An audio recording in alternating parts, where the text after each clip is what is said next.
নমস্কার বন্ধুরা, সকলকে আমার চ্যানেলে স্বাগত। অতি সম্প্রতি ভারত সরকারের পক্ষ থেকে দেশের সমস্ত প্রবীণ নাগরিকদের অতিরিক্ত সুযোগ সুবিধা দেওয়ার লক্ষ্যে সিনিয়র সিটিজেন কার্ড এই স্কিমটি প্রচলন করা হয়েছে। এই স্কিমটির মাধ্যমে একজন প্রবীণ নাগরিক অর্থাৎ সিনিয়র সিটিজেন যদি তার কাছে এই সিনিয়র সিটিজেন কার্ডটি থেকে থাকে, অর্থাৎ তিনি যদি এই প্রকল্পে নিজের নামটিকে নথিভুক্ত করে রাখেন, তাহলে তিনি ভারত সরকারের পক্ষ থেকে শুধুমাত্র প্রবীণদের জন্য যে 8টি দুর্দান্ত সুযোগ সুবিধা ঘোষণা করা হয়েছে, সেই 8টি দুর্দান্ত সুযোগ সুবিধা তিনি লাভ করতে পারবেন, অর্থাৎ এই সুবিধাগুলি তিনি ভোগ করতে পারবেন। কোন কোন 8টি দুর্দান্ত সুবিধা একজন সিনিয়র সিটিজেনকে প্রদান করা হবে এবং সর্বোপরি একজন সিনিয়র সিটিজেন এই কার্ডের জন্য কিভাবে আবেদন করবেন, কোন কোন ডকুমেন্টস তার প্রয়োজন হবে এবং অনলাইনের মাধ্যমে তিনি কিভাবে কয়েকদিনের মধ্যে এই কার্ডটি হাতে পাবেন, সকল কিছু আজকের ভিডিওতে বিস্তারিতভাবে আলোচনা করব। ভিডিওটি সকল প্রবীণ নাগরিকদের জন্য অত্যন্ত গুরুত্বপূর্ণ, তাই প্রথম থেকে শেষ পর্যন্ত অবশ্যই ধৈর্য সহকারে দেখুন এবং ভালো লেগে থাকলে অবশ্যই একটি লাইক করুন এবং সকলের সঙ্গে শেয়ার করুন। আর সেই সাথে এই চ্যানেলে যদি প্রথমবার হয়ে থাকেন এই রকমের ইনফরমেটিভ ভিডিও আরও দেখার জন্য, যারা এখনও পর্যন্ত চ্যানেলটিকে সাবস্ক্রাইব করেননি তারা অবশ্যই চ্যানেলটিকে সাবস্ক্রাইব করে রাখুন। তাহলে চলুন সিনিয়র সিটিজেন কার্ডের ব্যাপারে আমরা সম্পূর্ণ বিস্তারিত জেনে নিই। আজকের এই ভিডিওর প্রথম অংশে আমরা জানবো সিনিয়র সিটিজেন কার্ডের ব্যাপারে বিস্তারিত তথ্য, অর্থাৎ সিনিয়র সিটিজেন কার্ডটি কি, কারা কারা এই কার্ডের জন্য আবেদন করতে পারে, কোন কোন ডকুমেন্টসের প্রয়োজন বা এই কার্ডে আবেদন করা থাকলে কোন কোন সুযোগ সুবিধাগুলি আপনি লাভ করবেন সেই ব্যাপারে।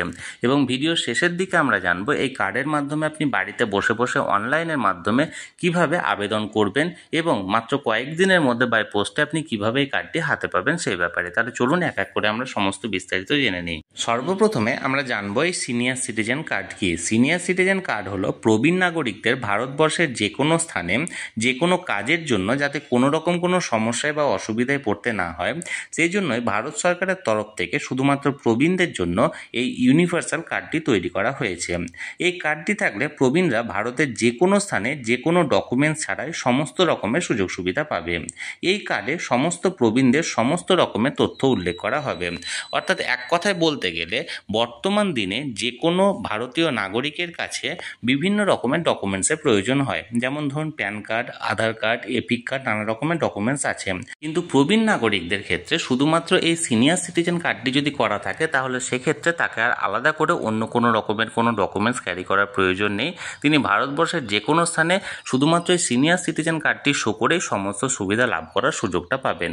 অর্থাৎ এটি একটি ইউনিভার্সাল কার্ড যেটি শুধুমাত্র প্রবীণ নাগরিকদের জন্য তৈরি করা হয়েছে, যাতে করে প্রবীণ নাগরিকরা একটি কার্ডের নিয়ে গিয়েই বা একটা কার্ড শো করে তিনি সমস্ত সুযোগ সুবিধা লাভ করতে পারেন তার জন্য।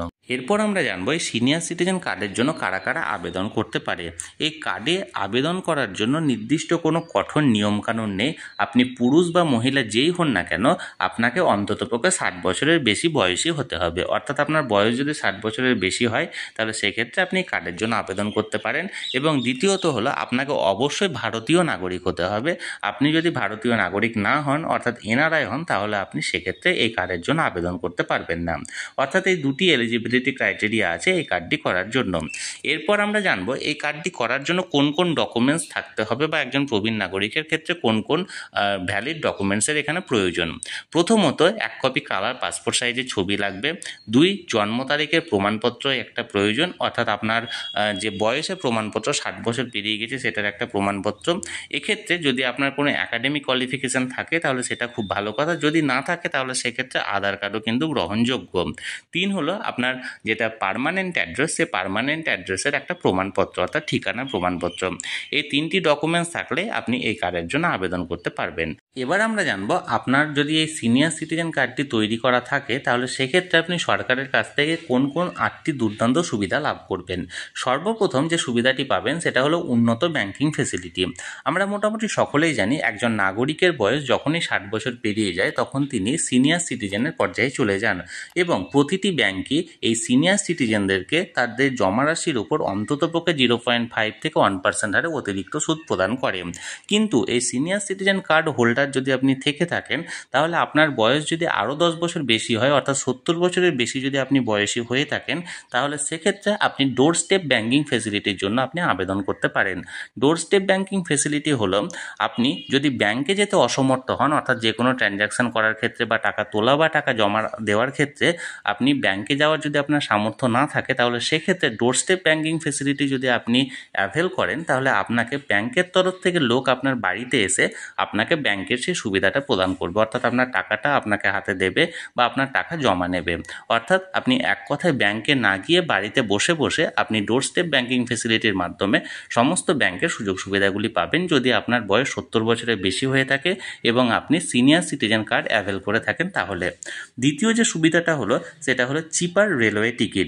এক্ষেত্রে আপনি যদি প্রবীণ নাগরিক হয়ে থাকেন, অর্থাৎ আপনার বয়স যদি 60 বছরের বেশি হয়ে থাকে, তাহলে ভারতবর্ষের যে কোনো স্থানে যে কোনো সুপারফাস্ট বা যে কোনো এক্সপ্রেস বা মেল ট্রেনে আপনি ইকোনমি ক্লাসে অন্ততপক্ষে 40 থেকে 50% পর্যন্ত রেলওয়ে টিকিটের ভাড়ার ওপর কনসেশন আপনি পেতে পারেন যদি আপনার সিনিয়র সিটিজেন কার্ড করা থাকে তবে। তৃতীয়ত যে সুবিধাটা আপনাকে দেওয়া হবে সেটা হলো এয়ার টিকিট প্রাইসের ওপর কনসেশন।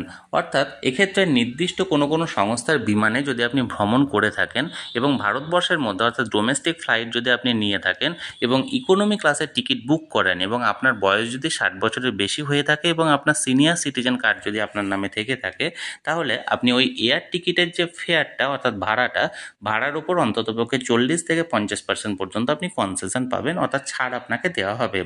চতুর্থত যেটা আপনার সুবিধাটা দেওয়া হবে সেটা হলো রিডিউস টেলিফোন চার্জেস। আপনি যদি সরকারি কোনো টেলিফোন অপারেটর যেমন বিএসএনএল বা এমটিএনএল কোনো টেলিফোন আপনি ব্যবহার করে থাকেন, তাহলে সেক্ষেত্রে আপনি এই মানে টেলিফোন কানেকশানের ইনস্টলেশনের ওপর আপনি 25 থেকে 50% পর্যন্ত আপনি ইনস্টলেশন চার্জের ওপর কনসেশন পাবেন এবং তার সাথে সাথে আপনি যদি পোস্টপেড গ্রাহক হয়ে থাকেন তাহলে সেক্ষেত্রে বিলের উপরও আপনাকে একটা ডিসকাউন্ট দেওয়া হবে যদি আপনার এই কার্ডটি থেকে থাকে। এর পরের যে সুবিধাটা আপনাকে প্রদান করা হবে সেটা হলো ওয়েলফেয়ার স্কিমের অন্তর্ভুক্ত মেডিক্লেম পলিসিতে আপনাকে এন্ট্রি করা হবে।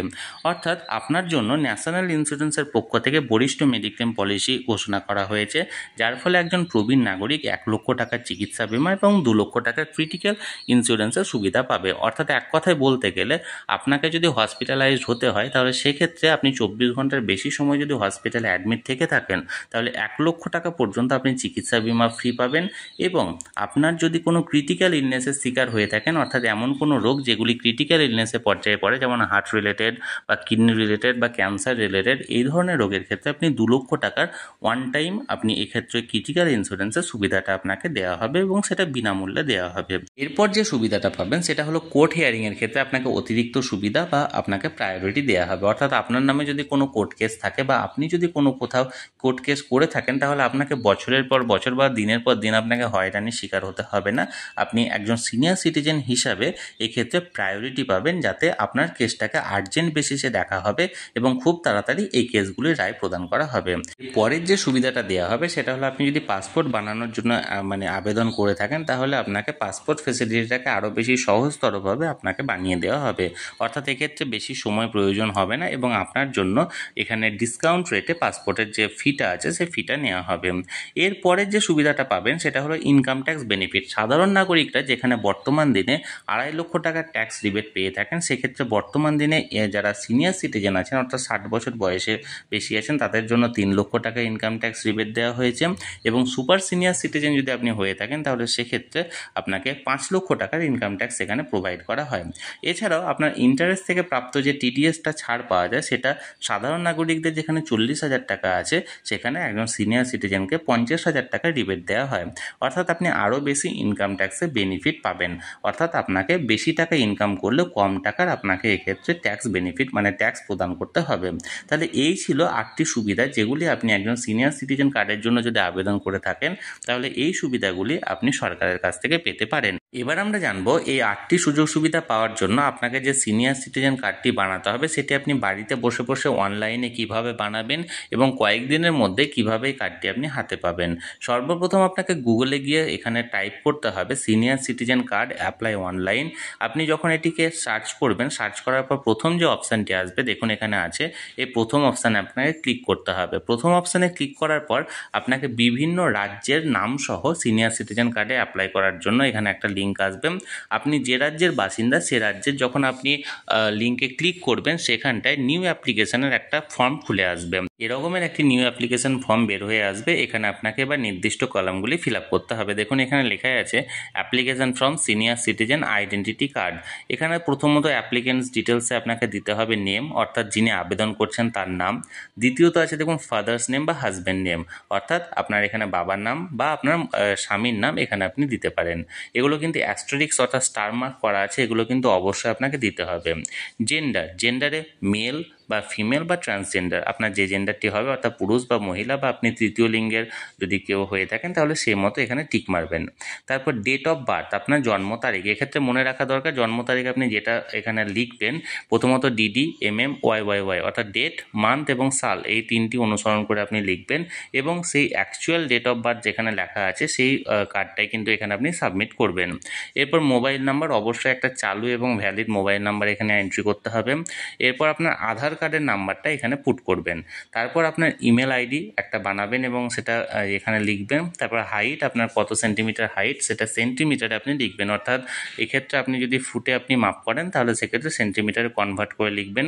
তারপর ভিজিবল আইডেন্টিফিকেশান মার্ক, অর্থাৎ আপনাকে চেনার জন্য যদি কোনো আলাদা কোনো রকম আইডেন্টিফিকেশান মার্কস লাগে সেটা কিন্তু আপনাকে এখানে উল্লেখ করতে হবে। এরপর দেখুন photograph of the person one whose name senior citizen ID card is to be issue. যার নামে সিনিয়র সিটিজেন কার্ডটা ইস্যু করা হবে তার এখানে ফটোগ্রাফটা কিন্তু স্ক্যান করে এখানে আপনাকে এখানে এন্ট্রি করতে হবে। এরপর দেখুন কারেন্ট রেসিডেন্সিয়াল অ্যাড্রেস বা পার্মানেন্ট রেসিডেন্সিয়াল অ্যাড্রেসের জায়গাটা আপনাকে এভাবে করতে হবে। প্রথমত দেখুন হাউস নাম্বার বা ফ্ল্যাট নাম্বার আপনি উল্লেখ করলেন। তারপর এখানে সেক্টর অর ভিলেজ, আপনার যে গ্রামের বাসিন্দা হবেন সেই গ্রামের বাসিন্দার এখানে নামটা দেবেন।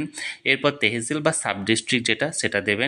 ডিস্ট্রিক্ট যেটা হবে সেটা অর্থাৎ জেলা আপনার যেটা সেটা আপনি এখানে এন্ট্রি করবেন। এরপর আপনি যে রাজ্যের বাসিন্দা সে রাজ্যের নামটা এখানে লিখবেন, অর্থাৎ স্টেট বা ইউটি।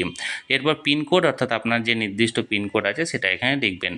এরপর দেখুন আপনাকে এখানটায় যে পার্মানেন্ট রেসিডেন্স অ্যাড্রেস আছে, পার্মানেন্ট রেসিডেন্স অ্যাড্রেসটা যদি আপনার কারেন্ট রেসিডেন্স অ্যাড্রেস আর পার্মানেন্ট রেসিডেন্স অ্যাড্রেস একই হয় তাহলে পাশে দেখুন একটা হোয়াইট বক্স আছে, সে বক্সে টিক মেরে দেবেন, অর্থাৎ এই দুটো একই হবে। আর যদি আলাদা হয়ে থাকে তাহলে সেক্ষেত্রে টিক মারবেন না, সেক্ষেত্রে আপনি আবার নতুন করে যেটা আপনার পার্মানেন্ট অ্যাড্রেস সেটা এখানে পুট করবেন। এরপর দেখুন সেলফ আন্ডারটেকিং, অর্থাৎ সেলফ একটা ডিক্লারেশন ফর্ম আছে, এখানে আপনাকে আই বলে আপনার নিজের নাম লিখতে হবে, আপনার ফাদার নেম দিতে হবে এবং এখানে কোন রেসিডেন্ট দিয়ে নিচে দেখুন ডেট, প্লেস, নেম এবং সিগনেচার এখানে উল্লেখ করবেন। তারপরে পাশে আবার এখানে দেখুন আপনার এখানে এখানে ফটোগ্রাফটা এখানে আপলোড আপনাকে করতে হবে।